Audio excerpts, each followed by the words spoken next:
आणि त्याला तो मोरल सपोर्ट देण्याचं काम ह्या प्रत्येक स्थानिक तालुक्यातल्या संघटनेने समितीने हे पहिल्यांदा करायचं। ज्या वेळेला ज्याचा फोन येईल त्याच्यापर्यंत जाऊन उभा राहा। बाकी आम्ही एसओपी प्रमाणे वागा, आपण सगळे कागदोपत्री चाला, आपण जे काही आपल्यावरती कारवाई होतात ह्या कारवाईमध्ये अगदी कायदेशीर मार्गाने जाण्यासाठी आपण प्रवृत्त करतोय। त्याच पद्धतीने आम्ही सगळ्या समितीच्या कार्यकर्त्यांनाही शिकवतोय आणि तेच कार्यकर्ते आपल्यालाही ती माहिती देणार आहेत। आणि तुम्हाला प्रत्येक तालुक्यामध्ये अगदी प्रत्येक व्यक्तीला सराफ असतील, सुवर्णकार, संलग्न व्यावसायिक, आटणीवाले, कुणी असो, सर्वांसाठी संरक्षणाची जबाबदारी तुमच्या सर्व असणाऱ्या संघटना, असोसिएशन, समाजसेवा म्हणजे जे काही संघटना आहेत या सर्वांची जबाबदारी मी त्या 11 शिलेदारांवरती सोपवतो की त्याच्यामध्ये त्यांनी कुणाचा भेदभाव करायचा नाही आणि त्यांनीही कुणी त्यांना भेदभावाने बघायचं नाही। आता हे काम करत असताना आपण सर्वात प्रथम आपल्या कायदेशीर बाबीकडे थोडंसं लक्ष देऊ।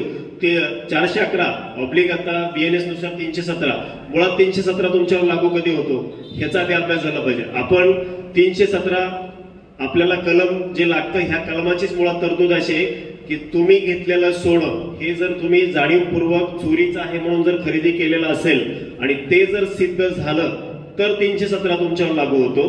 दुसरी गोष्ट 317 चोरीचं असणार म्हणजे स्टोलन प्रॉपर्टी ही तुम्ही जर साठवलेली किंवा सांभाळलेली ह्या दोनच ह्या कलम चालू आहेत। मग जर तुम्ही सांभाळणार तुम्ही आहे का, तुम्ही मोडून घेणार आहे म्हणजे मोडून घेणार आहे म्हणजे आपण मोडून घेण्यासाठी आपण नियम लावतोय। मग ह्या नियमातून जर तुम्ही गेला, त्याची बिलं बनवली, प्रत्येकाने होणारा व्यवहार जर कागदावरती आणला आणि जर आपण मी आता समितीच्या माध्यमातून आम्ही तुम्हाला बिलही ते प्रोव्हाइड केलेले आहेत, त्या पद्धतीने आम्ही सगळे कागदपत्रही तुम्हाला देतोय, ते जर तुम्ही पूर्तता करून घेतली येणाऱ्या प्रत्येक व्यक्तीचा मग ते 1 मिली असो, 100 मिली असो, 1 किलो तो प्रश्न नाहीये। महत्वाचा आहे तुमच्या हातून झालेला व्यवहार हा कागदावर आणणं।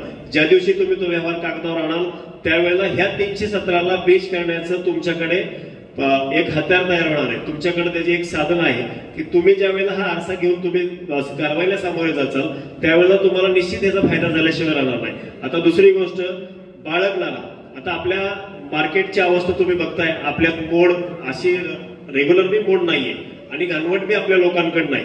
मग चोरीचा माल चाललाय कुठं, चोरीचा माल येतो कुठं, मग कारवाईसाठीच आपण आहे का, असे अनेक प्रश्न यातून पडतात। आता चोरीचा माल हा जवळजवळ 90% चोरी झाल्यानंतर हा चालला बँकांमध्ये। बँकेमध्ये कुठल्याही प्रकारची पावती, कुठल्याही प्रकारची तुमच्या मालकीत्वाची तुम्हाला कुठलीही विचारणा करण्यात येत नाही। अगदी डायरेक्टली तो माणूस म्हणजे चोरी करणारा समोरच्या एखाद्या संबंधित त्याच्या नातेवाईकाच्या किंवा त्याच्या मित्राच्या यांनी तो सोनं ठेवतो आणि हे असणारा गुन्हेगार आणि आपल्यात असणारे काही बाजार गुंडगे आणि हे भ्रष्ट अधिकारी यांचं संगनमत झालेलं आहे। मग ह्या संगनमतातून ह्या कारवाया चालू आहेत। आता अनेक उदाहरणं आहेत आपल्यापाशी, अनेक आता आपले जे आता पदाधिकारी आहेत हे पीडित पण आहेत, कारण पीडित तो पदाधिकारी असा आमचा प्रवास आहे समितीचा। म्हणजे ज्याच्या बाबतीमध्ये घटना घडली, ज्याला अडचण आली, ज्याला आम्ही सोडवलंय, ज्याला कायदेशीर माहिती दिली आणि त्याला आपण सक्षमपणे उभा केलंय तो पदाधिकारी करायचा की जेणेकरून तो पदाधिकारी समोरच्याची भावना समजू शकेल। त्याला काम करत असताना कायद्याच्या आणि ह्या भीती घालणाऱ्या बाजार गुंडग्यांची दोघांचा अभ्यास झालेला असतो। त्यामुळे तो पदाधिकारी 100% तुमची मदत करताना ह्या सगळ्या अनुभवाचा तो उपयोग करणार आहे। दुसरी गोष्ट आपण बँकांच्या बाबतीत सुद्धा आता निवेदनामध्ये आपण मांडतोय की येणाऱ्या काळामध्ये बँकांची सुद्धा चौकशी लागली पाहिजे, यासाठी आपण काम करतोय। मगाशी आपल्या गुराडे साहेबांनी सांगितलं की आपल्या सुरक्षेचा प्रश्न आहे, बरोबर आहे। आपल्याला मार्शल मागवण्याची मुभा आहे। प्रत्येक मार्केटमध्ये एका मार्केटमध्ये आपल्याला 2 कॉन्स्टेबल कंपल्सरी ठेवून घेता येऊ शकतात।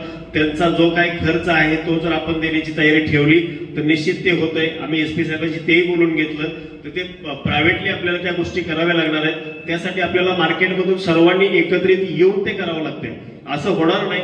त्यांच्या ह्याच्यामध्ये येणारा जे काय म्हणजे त्यांच्या राऊंडमध्ये येणारा ते करण्यापेक्षा आपल्या मार्केटमध्ये 2 कॉन्स्टेबल कंपल्सरी आपल्याला बसवता येतात। त्या संदर्भात एसपी साहेबांशी आम्ही नगरला तो प्रयत्नही केला, पण तिथल्या ते काही गोष्टी वेगळ्या पद्धतीने गेल्यामुळे ते थांबल्या, परंतु तसाही आहे तरतूद गुराडे साहेब आपल्याला ते करता येईल। आता तुम्ही जे आपल्या या संघटनेच्या बाबतीमध्ये आपण जे एकत्रीकरण करतोय आता बाजारपेठेमध्ये फक्त आपली दुकानं सगळ्याच मार्केटमध्ये सर्व सोनारच नाहीत किंवा सराफच नाहीयेत, तर बाकीची इतर दुकानं आहेत. मग आता आपली संख्या कमी असते. ज्या वेळेला आपल्याकडे एखादी कारवाई संदर्भामध्ये अधिकारी येतात त्यावेळेला आपल्यातले उणे दुणे आणि आपल्यात असणारा दुजाभाव ह्याच्यातली 50% संख्या संपलेली असते. राहिलेले 4-2 लोकच तुमच्या मदतीला तिथे उभं राहतात. तर तुम्हाला येणाऱ्या काळामध्ये बाजारपेठेमध्ये सर्वात जास्त कुमत आणि सगळ्यात जास्त पाठिंबा मिळावा यासाठी कॅग आणि रिटेल महासंघ यांच्याशी आपण एकत्रितपणे काम करतोय, जेणेकरून प्रत्येक गावागावामध्ये शहरामध्ये जिथं जिथं तुम्हाला अडचण येईल त्या अडचणीच्या वेळेला तुमच्या बरोबर आपल्या संरक्षण समितीच्या बरोबरच आपले कॅगचेही आणि रिटेल व्यापारी महासंघाचेही कार्यकर्ते तुमच्या बरोबर काम करतील. आता एक त्याचा अनुभव म्हणून मी तुम्हाला सांगतो. पाठीमागच्या 8-10 दिवस झाले आपले पुण्याचा विषय झाला. तर पुण्याच्या वेळी आपला जो आटणीवाला आहे त्याला अचानक फक्त तपासाला म्हणून बोलवून घेतला आणि त्याला अटक करण्याची प्रक्रिया केली. तर त्यावेळेला आपल्या कॅगचे असणारे कार्याध्यक्ष कुमारजी खत्री साहेब आणि आपले अध्यक्ष सचिनजी निवंगणे साहेब यांनी रात्री 2 वाजेपर्यंत आम्हाला पूर्णपणे सहकार्य केलं आणि त्या व्यक्तीला आपल्याला सोडवायला मदत केली. त्या ठिकाणी त्या अधिकाऱ्याचे संबंध असणारे ह्यांचे संबंध शिवाय न्यायालयीन प्रक्रिया आणि कायदेशीर बाबी ह्या सगळ्या मांडून आपला माणूस आपण तिथं सुखरूप सोडवून आणला. ज्या आटणीवाल्यांच्या बाबतीमध्ये पुण्यामध्ये अन्याय झालाय त्या